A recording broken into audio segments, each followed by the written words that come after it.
What's going on, Bulls fans? We are here actually just to kind of talk about some odds and ends for Media Day, the Josh Giddey injury, the small injury update we got from Patrick Williams as well, but more so kind of focusing on the Bulls point guards, Alonzo Ball and Josh Giddey. We're going to talk about it. We're going to have some fun, man. We're going to discuss our Bulls. We can see who shows up. It's a random live here at Chicago Bulls Central. We're going to get into it, but first, we got to play this intro. You are now tuned in to Chicago Bulls Central, your number one place for all Chicago Bulls news and content.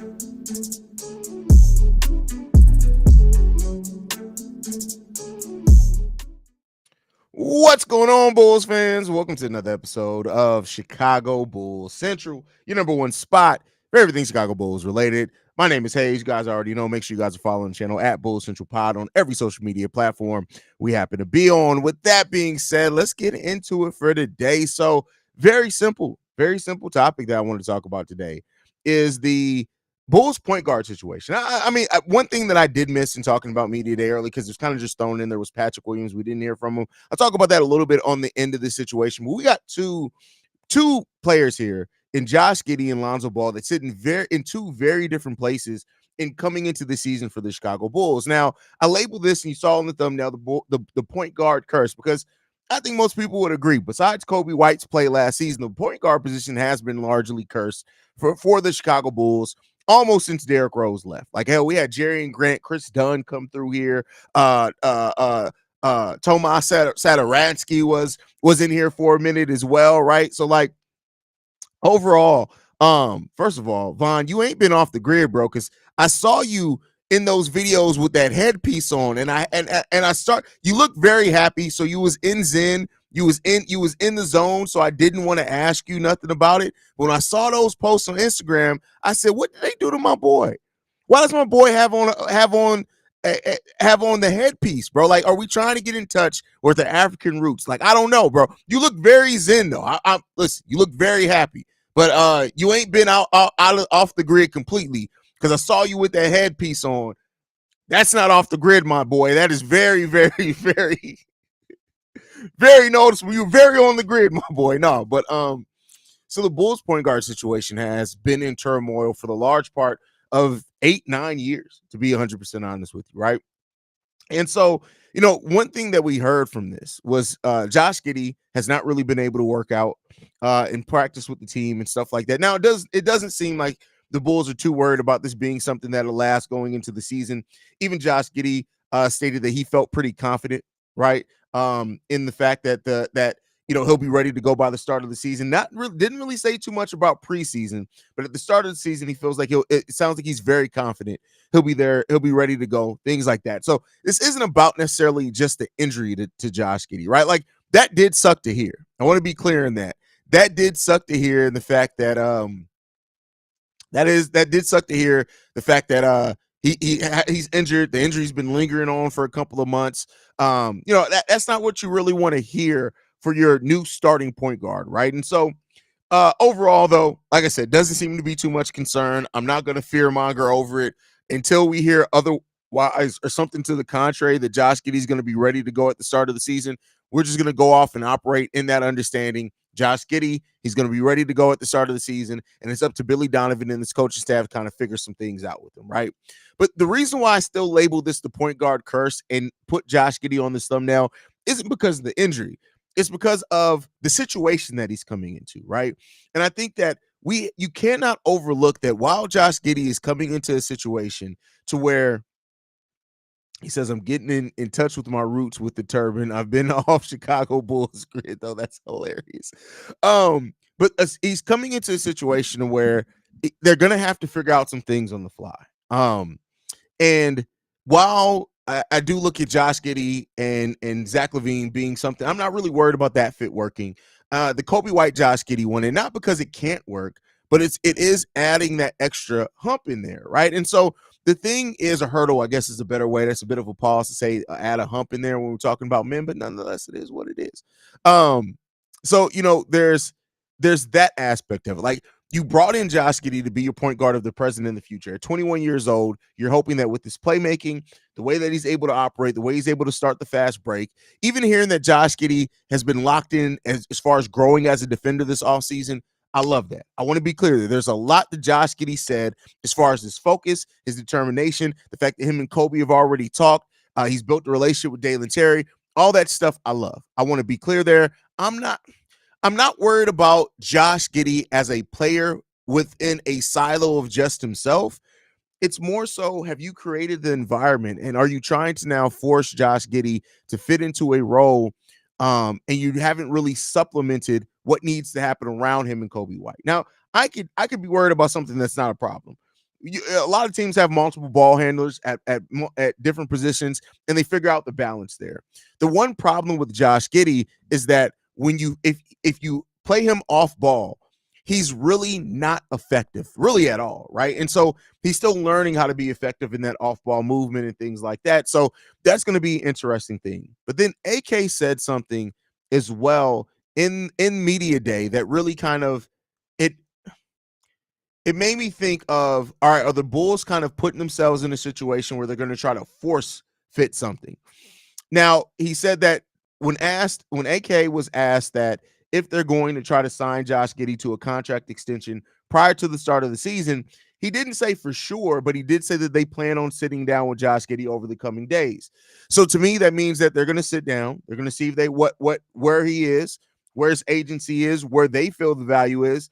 If they can come to agreement, maybe something happens. If not, they're kind of just gathering information. Because keep in mind, with restricted free agents, you can sign them up until the start of the regular season. Once the first day of the regular season starts, you can't reach an extension with them until after the season at that point. Now, you still have the grace period before the official free agency opens that you can negotiate with your own free agents. So that's a big thing. That happens the day after the draft. So the Bulls will have that area to be able to lock in Josh Giddey to that contract extension if they can't do it before the start of the season. But it's just a lot of uncertainty that the Bulls have put themselves in with Josh Giddey again, not just because of the injury, not just because of the fit, but also like you have to re-up a player on a long-term deal with either having no data on your team, right? Specifically on your team, if you sign him to a contract extension prior to the start of the season, or you're locking him in with one season worth of data, and that one season could be where you're focused on just figuring out the balance of Josh Giddey and Kobe White in the backcourt together. So there's that aspect of it where I'm a little bit concerned of the Bulls. Now, and again, this isn't to say Josh Giddey doesn't deserve money, you can't earn money or whatever it is. This isn't really that. It's more so that the Bulls are once again kind of putting themselves into a position where they're not going to have much mobility. And I guess even then, that's not necessarily true, right? In the fact that Kobe White's up for a contract at the end of next season, right? So at that point in time, like if you do lock in Josh Giddey to a contract extension, and then Kobe and Giddey don't work out for 2 years, this year and next season, then maybe you open up that flexibility. But then again, you could be losing a player that I don't know. It's a little concerning there. And it's that I'm sure AK and Eversley have really looked at. They've really kind of they've processed and decided on which way they can possibly want to go. There are questions there. I think that's a fair statement to make. And overall, like I said, Josh Giddey can eliminate all this. Like we can get a week into the season, and Josh Giddey and Kobe are like they're rocking and rolling. They found their chemistry, they found their match, and then it's not even an issue. We're not even worried about that being a fit anymore. And then okay, great, we've done that. Like that's great. That's the best case scenario. The best case scenario that I would love to see in this is that Kobe White and Josh Giddey look like a backcourt that can work together. And if you do get that, and that's a really big promise there. If you get those two guys and they work and they get on the same page and look like, hey, we don't have to necessarily worry about our backcourt for the next 3 or 4 years, 4 or 5 years, if we can get these guys locked in. That's great. The thing with every offseason, and I know it's not a great process as far as like coming down Bulls fan, what they see and them wanting this team to be successful as soon as possible. But if you can eliminate a question every offseason, now that could take 5 or 6 off seasons, but if you can get to a point where throughout the next 4 seasons, you're eliminating a question on the spot on your roster. Meaning that, let's say this season, you answer the question, Josh Giddey and Kobe White are our backcourt of the future. We feel confident in that. Bam. Now we don't have to worry about the backcourt. We're not worried about the backcourt, right? Then over the next season, you figure out Modest Bucilis, Patrick Williams, who's going to be your long-term four. We feel confident Patrick Williams and Modest Bucilis maybe can be the 3-4 combination or whatever. Versatile young forwards that can grow together. Cool. That's another position now you've eliminated. Ayo Dosunmu, he's our 6th man coming off the bench. We feel confident. We feel okay paying him. Bam. Another question eliminated. You ain't got to worry about it, right? And then you start supplementing things. The problem with what the Bulls have done each of the last off seasons is they ain't got no answers. They ain't got no answers. Every season for the last 3 years, we've gotten more questions.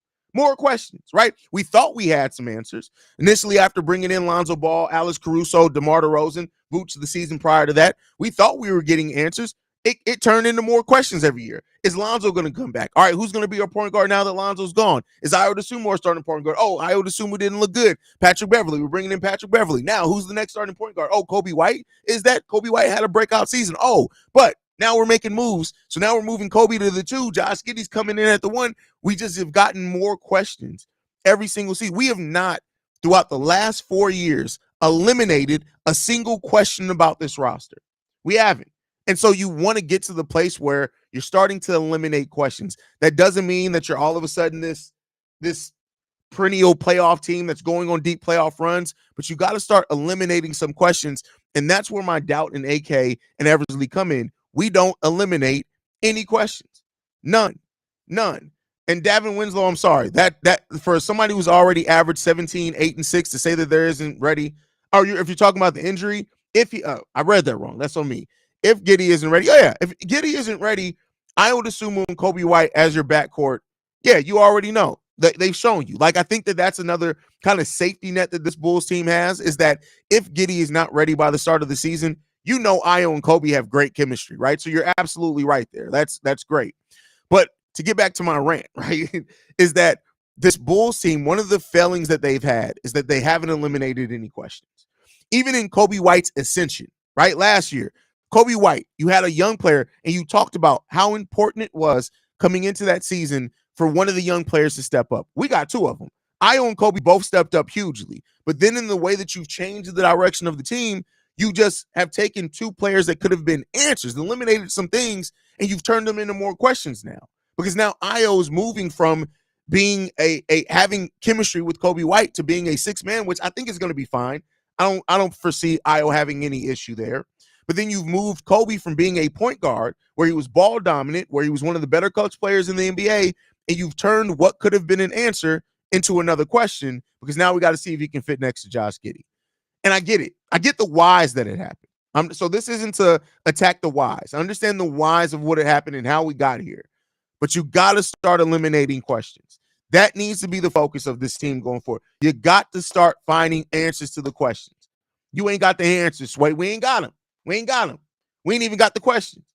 Start eliminating questions, right? So Josh Giddey, when it comes down to Josh Giddey, I would love nothing more than for Josh Giddey to be this player that we look at and we say, hey, we ain't got to worry about the point guard situation. Not to say that Josh Giddey doesn't have flaws. That's the point of team building, is you want to start eliminating flaws with how you construct your team. But I would love nothing more than Josh Giddey come here and be the point guard. And all of a sudden now we're saying, hey, we got a 21, 22-year-old point guard in here. We ain't got to worry about his ass no more, right? That's great. That's great. But then you get to the Lonzo Ball situation of this, right? And while Lonzo's on an expiring contract, and that question may answer itself, at some point it turns into a question because of the season, right? And because of now, where does Lonzo fit in? Now, granted, and this is the thing that I think people have to understand, right? If Lonzo is cleared, if he's cleared, when he's cleared, I'll say when he's cleared, whenever he's cleared, because it does seem like he is going to be cleared at some point this season. When Lonzo is cleared, it adds more questions. You know why? Because where are you going to play him?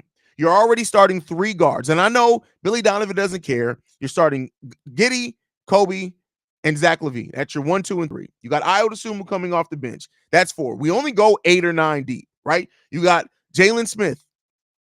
So that's 7 players that you already have in your rotation, right? Out of your starting 5, and then that. Modest Bucilis, is probably going to get minutes here, right? Torrey Craig probably going to get minutes here. So then you now have to fit in Lonzo, and then you don't even know how and what. You can't bet on Lonzo game in and game out. And for a team that's already trying to figure out its chemistry, adding Lonzo Ball back in here can help, but it also can hurt as Lonzo is trying to figure out his trying to figure out who and what he's now in the NBA. Because 100% Lonzo Ball in 2024 may still be worse than a 30% Lonzo Ball in 2021 because we just don't know how his body's going to react. I love how honest Lonzo was about that as well, right? The Lonzo Ball stands, I saw him in the media day stream. Some of them are retarded. Oh, I can't say that. Some of them are mentally challenged. Some of them are a bit remedial. Some of them are neurodivergent. But with that said, is that, the people who thought Lonzo was going to come in here and start, Lonzo even told you that's not happening. And so for you to get a player back on a team that already doesn't have structure, it'd be different if this Chicago Bulls team had a structure. We don't have structure at all. We don't have it. So now trying to figure out how to incorporate another guard that isn't going to play back-to-backs. It's probably going to play a max of 16 to 18 minutes, and that may be on the high end at least to start the season. And B, you have no idea how effective he's going to be when he's out there, at least initially. So again, the situation that the Bulls have is just more and more questions, And, hopefully this coaching staff and the team prepares for that and finds it over time, but it's going to be okay. I mean, it may be. Listen, looking good in 5-on-5 against regular humans is a lot different than NBA competition. And even looking good in 5-on-5 in an open gym is a lot different than structured NBA basketball. It just is, right? It just is. Keep in mind, Andre Drummond was hitting 3-pointers in 5-on-5s. Did we trust him to do that in the season? I'm just saying. So, and the way that you have to understand of how his body's going to have to adjust to the NBA, it just brings a lot there. Vaughn says, I'm not understanding the delusion some of these Zoe stands have. I get it, but man, his fans shouldn't want him to rush back anyways because that usually never works out. I mean, I agree with you, but, people are stupid. It is what it is. Craig, Zoe, and Jalen and Io are the regular 9. Zoe is, but no, he's not. And no, listen, no, I'm sorry, Reginald. No, that's just not true.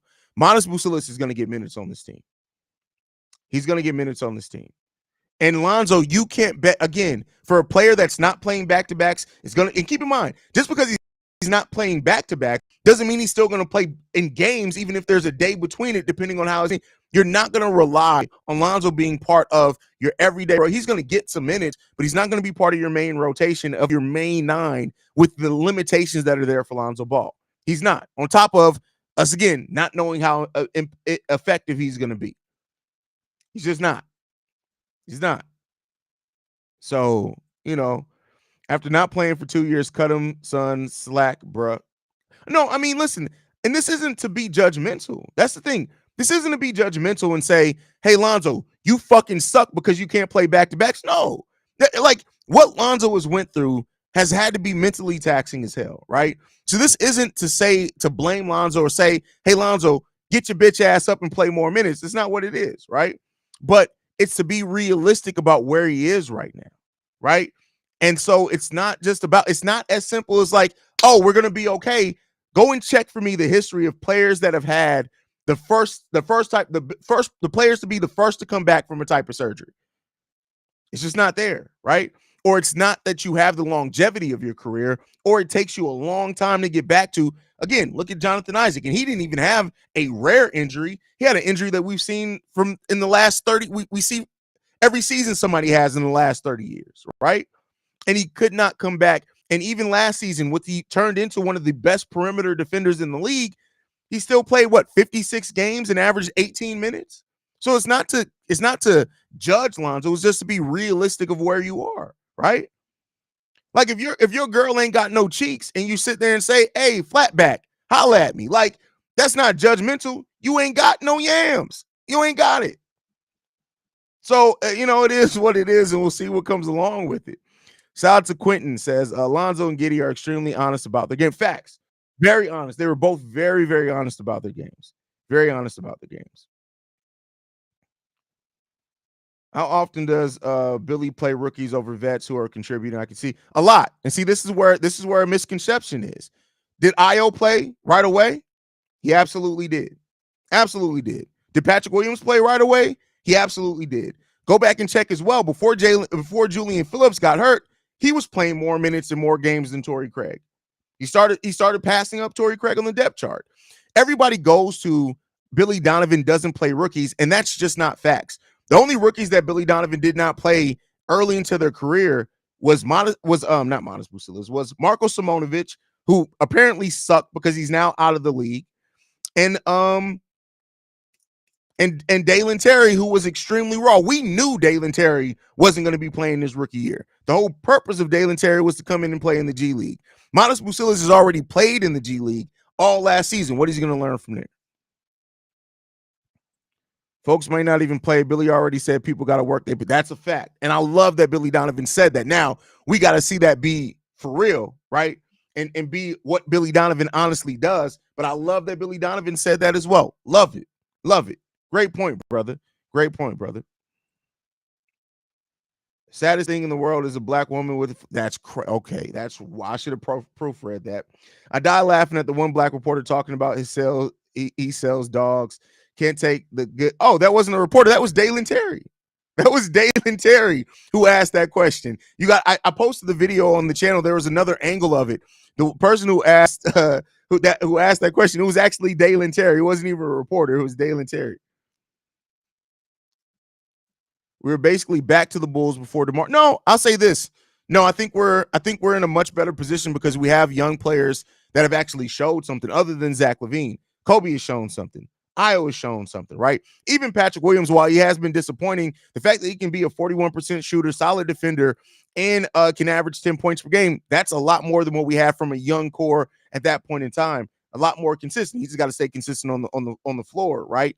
So I think that we got a lot more. Even having Josh Giddey here, right, and being 21 years old and what he's been able to do so far in his NBA career, he's still a very flawed player, but I think we're well ahead of what we were before DeMar came.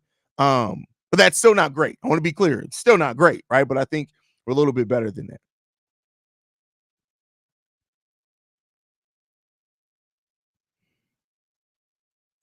I already read that one. The boy's tripping.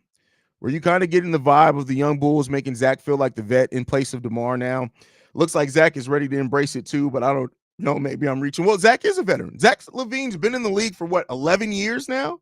Like, he's a veteran. Take the age away from it. If you've been in a job 11 years, you're a vet. And so, yeah, and he's also the longest tenured Bull. And so, yeah, and that may come with maybe a bit of reverence from Zach LaVine as far as realizing like, hey, I'm now Thad Young, right? I'm Thaddeus now here. I'm what Thad was to me. I have the opportunity to be that for Modest Bucilis. I have the opportunity to be that for Josh Giddey. I think that, yeah, and even listen, I know people aren't gonna like Kobe White is a veteran on this team. He's the second longest tenured Bull, right? As far as being an actual Chicago Bull. So I listen, he's a vet. You're absolutely spot on. Zach LaVine is now the vet of this team. It was refreshing to hear Billy be truthful about our defense not being good. Facts. 100%. 100%. I love that Vooch gets to practice versus a younger, quicker big. When last year it was mostly drum, he practiced versus. Does it highlight the deficiencies of the staff more now? Or does Vooch change his approach? Listen, at this point, Vooch is who he is. Vooch isn't all of a sudden going to become a better defender at this point in his career. He's just not. And it is what it is at this point. Vooch is who Vooch is, and I think that's why you kind of see Vooch in the mood that he was as well. I think Vooch also realizes like that he's getting to the point where every player gets to the point where they realize the game is about to start passing them up, and that's where this is going, right? The type of bigs that Vooch is usually effective at on the defensive end, they're becoming less and less and less common in the NBA. And so the game, not even just the Bulls, not even just the East, the game is starting to get to a point where it's passing Vooch up. Zach's interview may have been my favorite part of media. I think a lot of people agree with that. I think a lot of people took that interview from Zach and really enjoyed that. Oh yeah, he's a vet, but I guess I mean the guy young players embrace and talk highly of. Seems like DeMar was getting all the love before. Oh yeah, I mean like Josh Giddey talked very highly of. Kobe's always talked very highly of Zach LaVine as well. To hear Josh Giddey call LaVine a superstar was like, but then he immediately kind of was like, yeah, he's a star in this league, like which he is, right? Which he is. I know people have talked about him like he's this horrible player for the last 18 months, but he's not. Io Dalen, Julian Modest, Vooch, Benchmont 3.0. I won't say necessarily that Vooch is going to come off the bench. Let's see what happens. Let's see what happens. Do you think the Bulls will trade Craig and Zoe at the deadline? If there's an offer, or do they pull a Drummond and fight for the play-in? I think that's going to be determined by how the season looks for the Bulls. I think a lot's going to be determined by like the end of December where the Bulls look like they are. I think that they keep in mind. So the season starts at the end of October. You have that whole full month of November, the whole full month of December, and then at that point, you have enough data leading into the trade deadline in February to make a kind of decision on where your team's going to be. Zach is just not a primarily vocal leader. He's someone who just wants to show up and be an example on the court. I think locker room vocal leader will have to come somewhere else unless he steps up. I agree with that 100%. No notes, no arguments there for me at all. 100% I agree with you. Salute, brother. I just need Dalen to hit threes so we never have to see bad pump. Oh, well, that's the one thing. Lonzo Ball is probably going to take the Javon Carter time. Like, how many games did Javon Carter play in last year? That's probably where Lonzo Ball is going to sit at now. And that's perfectly fine, right? There's no reason we should see the ball headed hoe this year for real. There's no reason we should see the ball headed hoe. He played in 72 games. Javon Carter played 72 games last season. That's crazy. But look, I can see this being Lonzo, maybe with more minutes. Javon Carter played 72 games last year and averaged 14 minutes per game in that time. I truly do think, I'm not saying that Lonzo could play 72 games, but I think that whatever amount of games that Lonzo could play, probably up that 14 to about 15 to 16, I think that's probably what Lonzo could do. I think that's probably what Lonzo can do next year for the Chicago Bulls.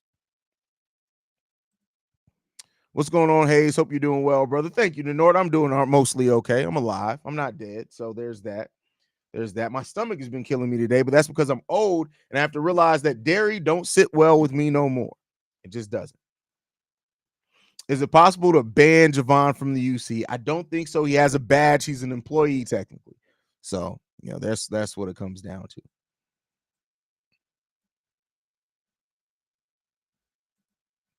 I need Javon to become Velus Jones the last 3 games in a hoodie. That's crazy. A healthy scratch in an NBA game is crazy. Do you think keeping someone like Lonzo and Craig just blocks minutes that could go to Dalen or Julian? Well, I mean, listen, the thing is, it's up to Julian and Dalen to earn it. Like that's what Billy Donovan has said. You're not going to give young players minutes just to give them minutes. They got to come in and earn it. So, hey, let that be motivation to you, right?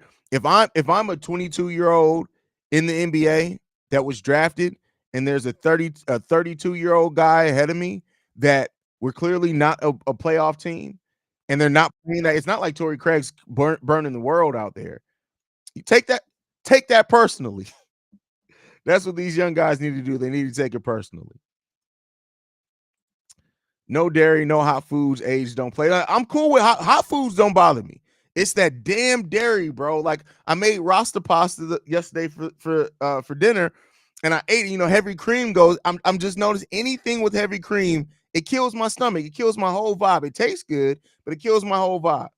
Yeah, I'm at the anti-dairy age, man. That's where we are.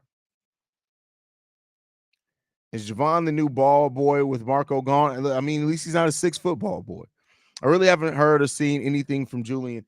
I mean, you would think that Julian is healthy, right? We'll see. We'll see. But all right, last thing before we get out of here is the update that we had that was thrown in there about Patrick Williams. So when Arturas Karnisovas was asked if Patrick Williams is fully healthy, he says that Pat is healthy. He's been playing 5-on-5. The last thing that we heard is that he hadn't been doing 5-on-5 in a few weeks. So seems like that's eliminated. What's up, son? What's up? Come here. Come on. Stop standing there like Candyman. Do I need to shoot you? What's up, Buddha? What? What's good? Am I sleepwalking? No, you're not sleepwalking. You're fully alert. Give me a hug. Because now you done came down here and interrupted me while I'm streaming. What's up? You good? Oh, you smell good. I took a shower. Oh, okay. Yeah. You just came down to see what I was doing? Yeah. You want to watch a horror movie? How long is it? About an hour. I think so. Okay. What you want to watch? Like which one? Yeah. You want to watch Freddy? Or you want to watch Jason? Freddy is scary? Yeah. Yes. All I right. want to do Freddy. Okay, bet. All right. That was my son telling me to wrap this on up so we can watch some horror movies. So, with that said, the update to Patrick Williams, though, is that he's been playing 5-on-5, and I think that's really good. You want to eliminate all the questions that you can while in training camp. And so, if Patrick Williams is fully healthy and ready to go by training camp, I think that's a big thing, and that's important for this Bulls team as well.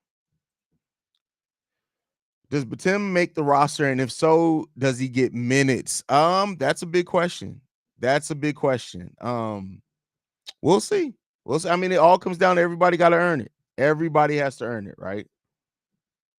So we'll see. He said in my sleepwalking. Listen, my son is eccentric as hell. Like that dude he's a very eccentric dude, but I love him. I love him. But all right, y'all. As you can tell, father duty is on. I love you guys. Thank you guys for tuning in to another episode of Locked On. Thank you guys for tuning in to another episode of Chicago Bulls Central. Make sure you guys are following the channel at Bulls Central Pod. You can send us any feedback, questions, comments, concerns, bullcentralpod@gmail.com. Lastly, if you want to leave a text message and our voicemail for the mailbag, the number to do so, 773-270-2799. We're the number one spot for everything Chicago Bulls related. Thank you guys for tuning in. Answer this last question from Reginald. Do you watch 70s scary movies with your son or the remakes? Come on, we start with the originals here. We just did a watch through of Halloween 1 through 3. We did watch 3. I do actually like how I used to hate Halloween 3, the one without Michael Myers. We did that. We started on the original Friday the 13th. We made it through the first 2 of those. So Jason still hasn't gotten the hockey mask yet. And then this will be the first time of us watching the original Freddy. So there you guys go.